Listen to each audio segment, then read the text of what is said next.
pessoal, tudo bem? Sejam bem-vindos ao canal Ale Audiobook, Além das Páginas. Continuando com a leitura do livro sobre a brevidade da vida, de Sêneca. Vamos hoje para um outro livro, agora outra carta, que vai tratar do assunto sobre a firmeza do sábio. A Sereno. Entre os estoicos e os outros mestres de filosofia, Sereno, eu diria, não sem razão, que há tanta diferença quanto entre as mulheres e os homens, dado que uns e outros contribuem no mesmo tanto para a vida em sociedade, mas uns teriam nascido para obedecer, outros para mandar. Quase como os médicos de casa, íntimos da família, em relação às doenças físicas, os outros filósofos adotam uma terapia suave e branda. Não havia melhor e de efeito mais rápido, mas aquela que o doente lhe permite. Os estoicos, que ingressaram em uma senda viril, consideram para efeito de cura não que esta deva parecer agradável aos que se iniciam, mas que deve livrá-los da doença o mais rápido e conduzi-los acima da fortuna. Mas é árduo e confragoso o caminho que somos chamados a atravessar. Ora essa, é pelo plano que se vai para o alto? Mas nem é ele realmente tão íngreme quando acham alguns. Somente a primeira parte tem pedras e rochedos e parece intransitável. Tal como, para quem olha de longe, a maioria dos lugares costuma parecer inacessível e de aspecto homogêneo, dado que a distância engana os olhos. Depois, chegando mais perto, aquelas mesmas áreas que a ilusão dos olhos compactarem uma única coisa se abrem pouco a pouco, e então se torna suave o declive daquelas elevações que à distância aparentavam ser precipícios. Pouco tempo atrás, depois de uma menção a Marco Catão, tu sofrias indignado, intolerante como és com a injustiça, com o fato de ele ter sido pouco compreendido em sua época, de ele que se elevava acima de Pompeus e Césares, ter sido colocado abaixo de Vatínios, e te parecia revoltante que sua toga lhe houvesse sido arrancada no foro, enquanto estava prestes a opor-se a uma lei e que, depois de arrastado desde os rostros até o arco de Fábio, em meio às pancadas de uma facção sediciosa, houvesse recebido palavras ofensivas, cusparadas e muitos outros insultos de uma multidão insana.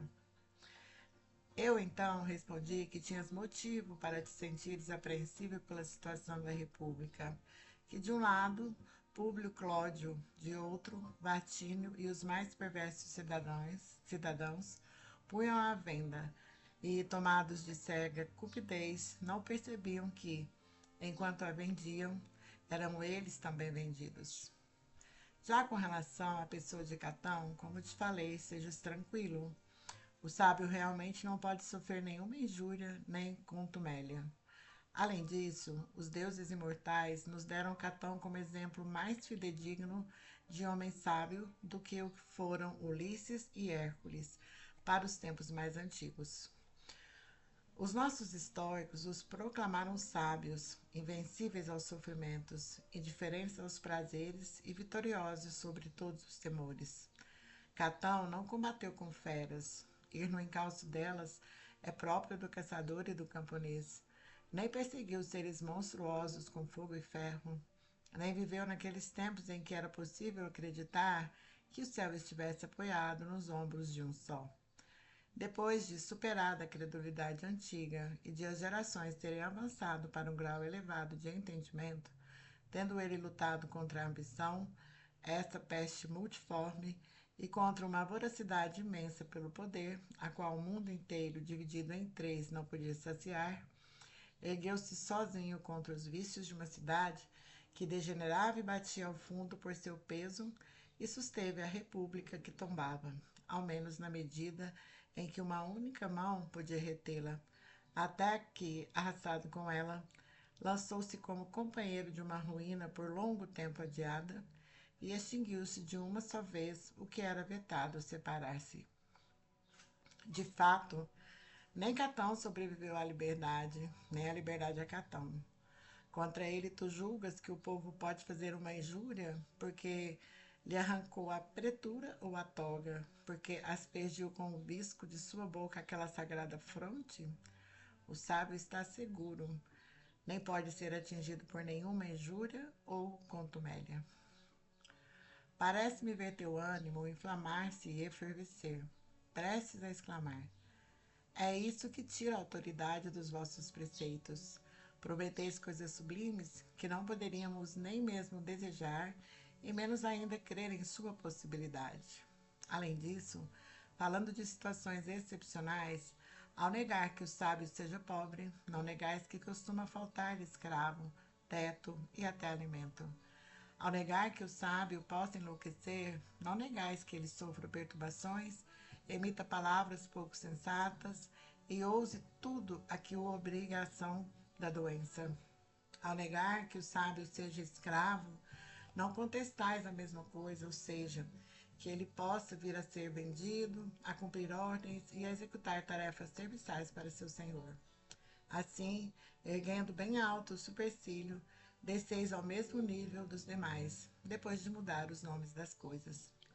Por conseguinte, eu suspeito que o mesmo fato também ocorra nessa afirmação, que à primeira vista é bela e elevada, de que o sábio não sofrerá injúria nem contumélia.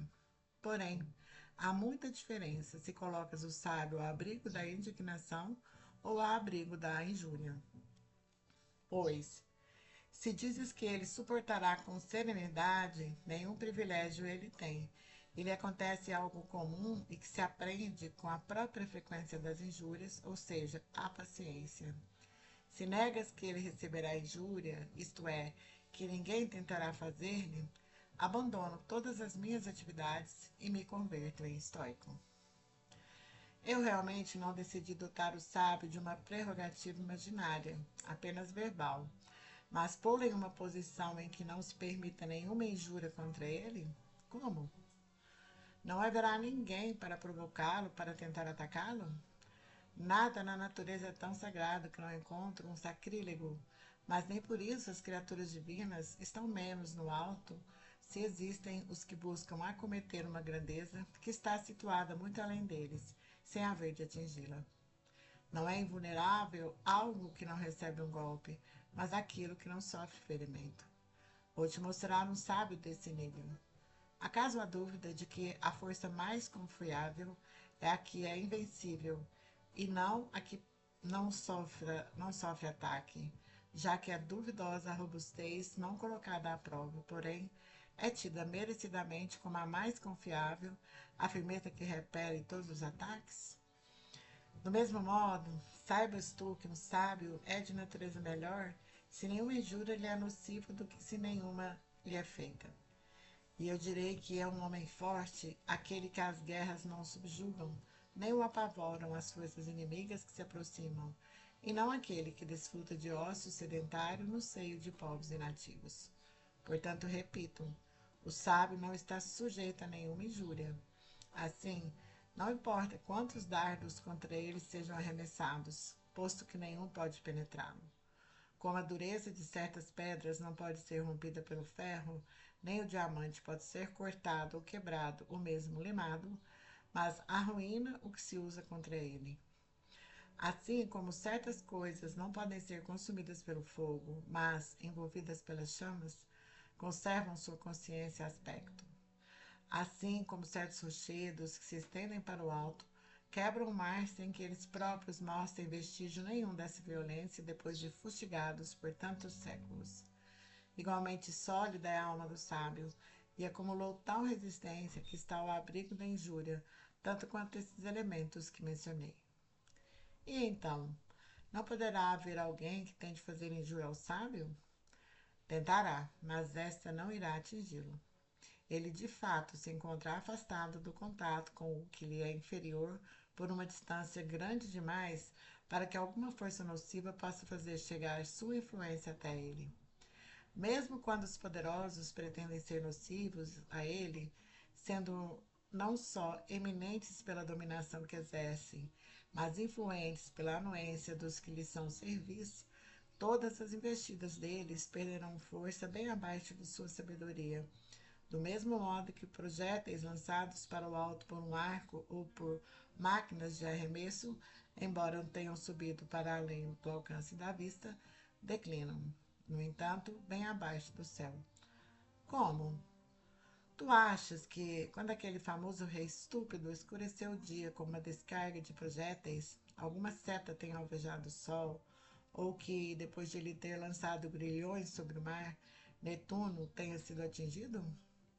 Assim como as criaturas celestes escapam às mãos humanas, e em nada a divindade é lesada pela ação dos que derrubam templos e fundem suas estátuas, igualmente tudo que contra os sábios se pratica com empáfia, petulância, soberba, são tentativas inúteis. Mas seria melhor que não houvesse ninguém que quisesse fazê-lo. Desejas coisa difícil para o gênero humano, a inofensividade. E o fato de não se fazer tem importância para os que têm intenção de fazer, não para aquele que pode sofrer tal ação, nem mesmo se lhe for feita. Ao contrário, talvez a tranquilidade em meio às provocações exponha mais ainda o vigor da sabedoria, tal como a maior prova de um general potente em armas e homens é sua segurança prudente no território dos inimigos. Separemos, sereno, se te parece adequado, a injúria e a contumélia. A primeira é por natureza mais grave, esta outra mais leve, e grave apenas para os melindrosos, pelo qual as pessoas não sofrem dano, mas ofensa. Porém, tão grandes são a degradação e a futilidade das mentes que alguns julgam que nada é mais penoso. Assim, encontrarás um escravo que prefira ser golpeado com açoites em vez de murros e que acha a morte e as pancadas mais toleráveis do que palavras ofensivas. Chegou-se a uma estupidez tão grande que nos atormentamos não só pela dor, mas também pela suposição da dor, à maneira das crianças, nas quais uma sombra, máscaras disformes ou faces contorcidas incutem medo, e até provocam lágrimas, palavras desagradáveis a seus ouvidos, o movimento dos dedos e outras coisas que elas irrefletidamente rechaçam por um impulso errôneo. A injúria tem o seguinte propósito: fazer o mal a alguém. A sabedoria, contudo, não deixa lugar para o mal. Para ela, o único mal é a torpeza, que não pode entrar ali onde já se encontram a virtude e a honradez. Portanto, se não existe injúria sem o mal, e não existe o mal se não há torpeza, nem a torpeza pode atingir o que está imbuído de honradez, a injúria não atinge o sábio. De fato, se a injúria consiste em sofrer algum mal, mas o sábio não sofre mal algum, nenhuma injúria recai sobre ele. Toda injúria é um rebaixamento daquele contra quem ele se lança.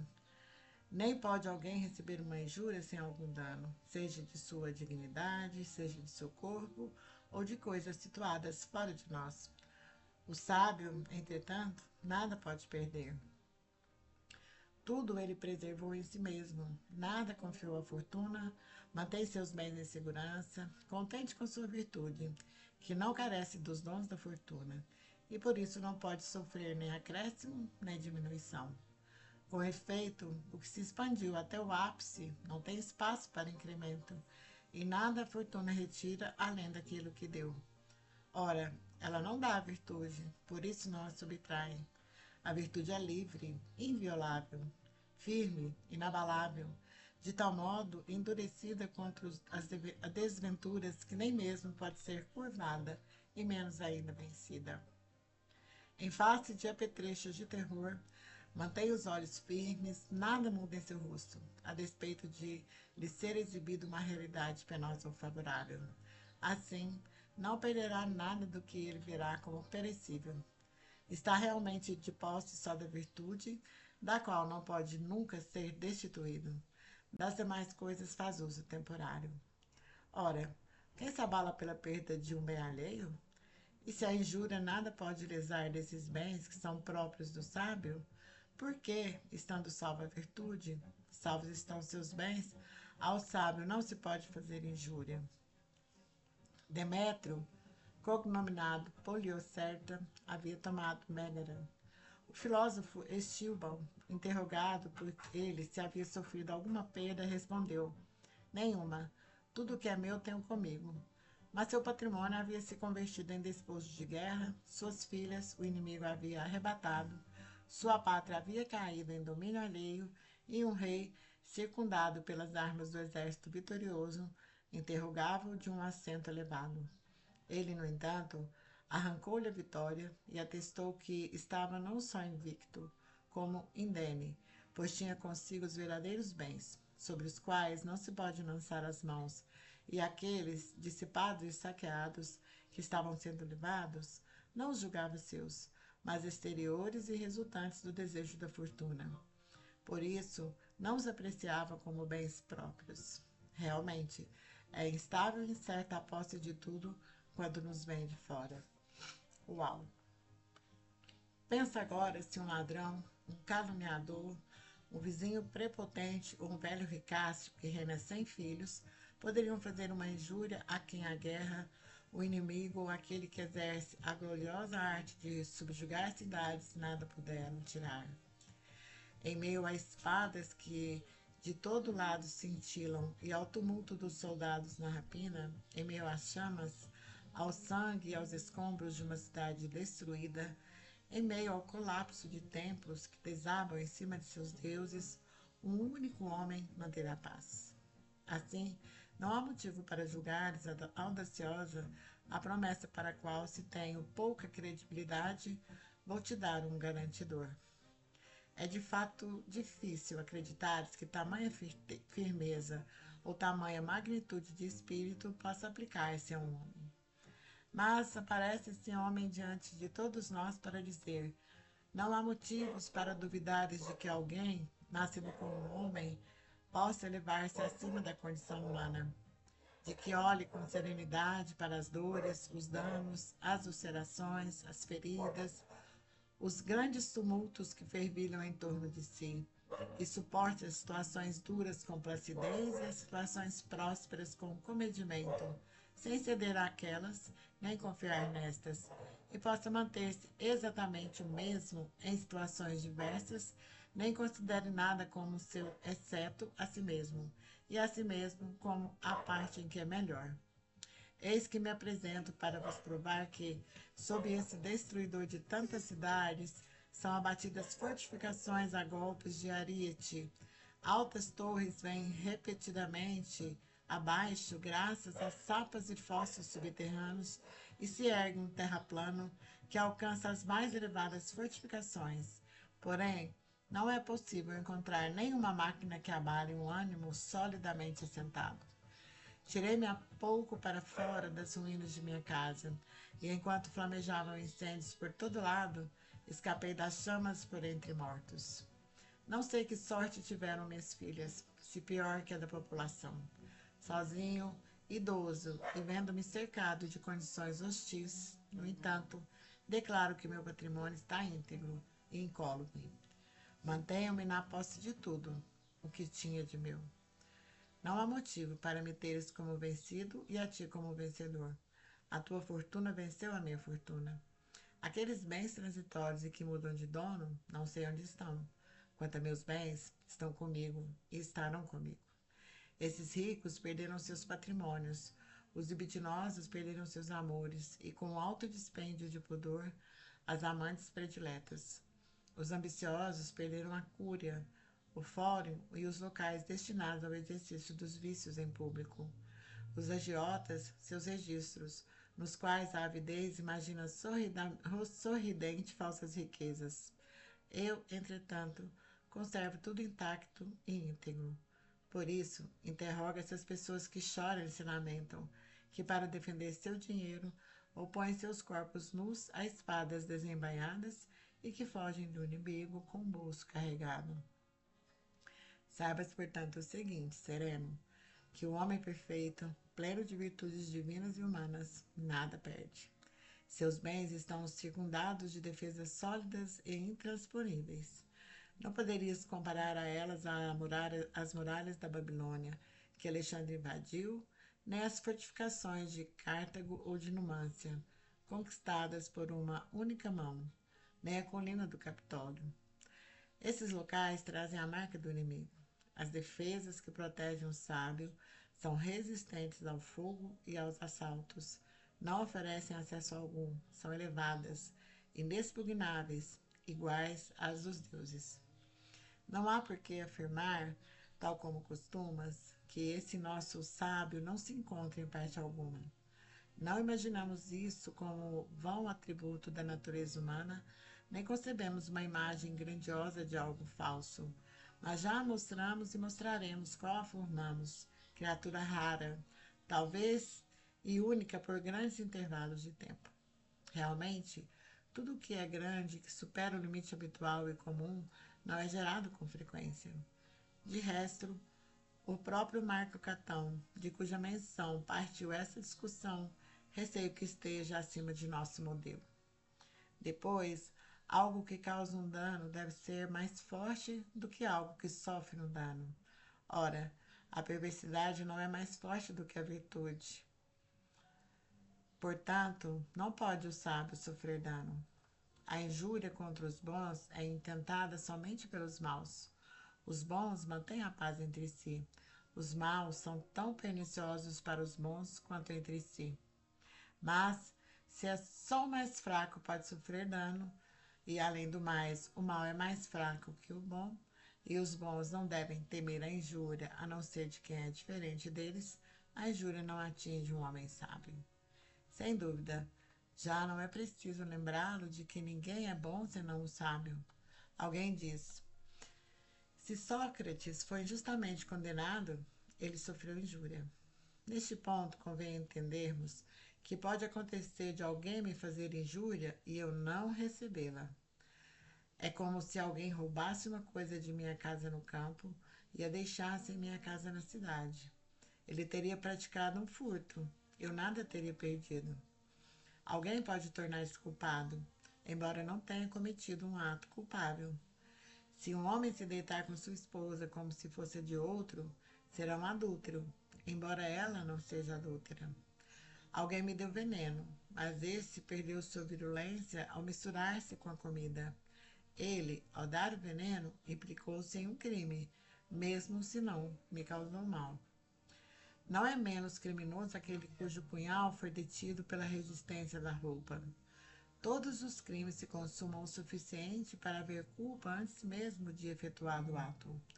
Alguns atos são de tal condição e estão vinculados, segundo uma relação tal, que um pode ocorrer sem o outro, mas não vice-versa. Tentarei tornar evidente o que digo.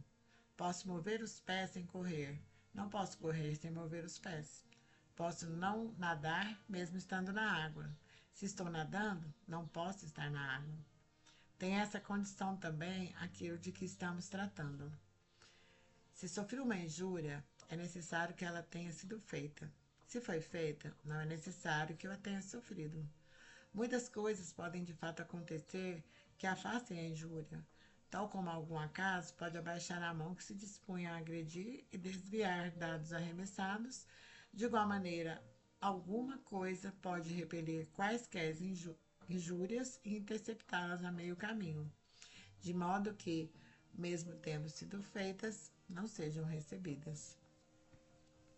Além disso, a justiça nada pode sofrer de injusto, porque coisas contrárias não se relacionam. Ora, uma injúria não pode ser feita senão de modo injusto. Portanto, ao sábio não pode ser feita uma injúria. Nem há motivo para uma admiração, se ninguém lhe pode fazer injúria. Nem mesmo é possível ser-lhe útil. E ao sábio não falta nada que ele possa receber de presente. Inclusive uma pessoa má nada pode lhe dar que seja digno de um sábio, pois antes de dar, ela deve ter. Contudo, ela nada tem que um sábio pudesse sentir a alegria de ver transferido para ele. Nós vamos finalizar aqui e em breve voltaremos com o restante da carta a Sereno. Obrigada por estarem comigo até aqui e até breve.